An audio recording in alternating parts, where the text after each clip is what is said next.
রমজানুল মুবারক মাস অতিবাহিত হওয়ার পরে শাওয়াল মাসে একটি গুরুত্বপূর্ণ রোজা রয়েছে, যে ব্যাপারে আল্লাহ রাসূল সাল্লাল্লাহু আলাইহি সাল্লাম বলেছেন, মান সামা রমাদানা সুম্মা আতবাহু সিত্তাম মিন শাওয়াল কানা কাসিয়ামিদ দাহর।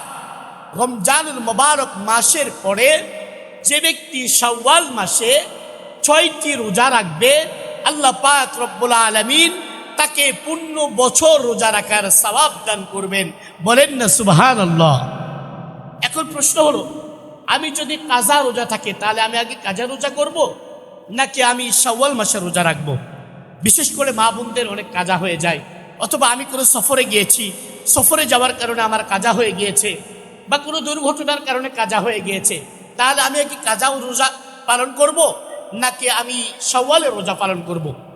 সমস্ত ওলামায়ে কেরামদের মধ্যে বেশিরভাগ ওলামায়ে কেরামদের এই ঐক্যমত এবং এটাই হলো গ্রহণযোগ্য মতামত, সেটা হলো রমজানুল মুবারক মাসের কাজা রোজাগুলোকে আগে আদায় করা। কেন?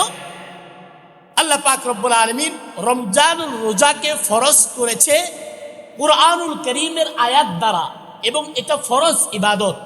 আর শাওয়ালের এই রোজাগুলো এগুলো নফল ইবাদত, আর নফল ইবাদত কখনোই ফরজের অগ্রগামী হতে পারে না। এজন্য সর্বপ্রথম ফরজ যে কাজা নামাজ রোজাগুলো রয়েছে সেই রোজাগুলোকে আদায় করে নেওয়া, এরপরে শাওয়াল মাসের এই 6টি রোজা রাখা। আমরা এটাকে কিভাবে রাখবো? শাওয়াল মাসের 6টি রোজা ধারাবাহিকভাবে রাখার কোনো প্রয়োজন নেই।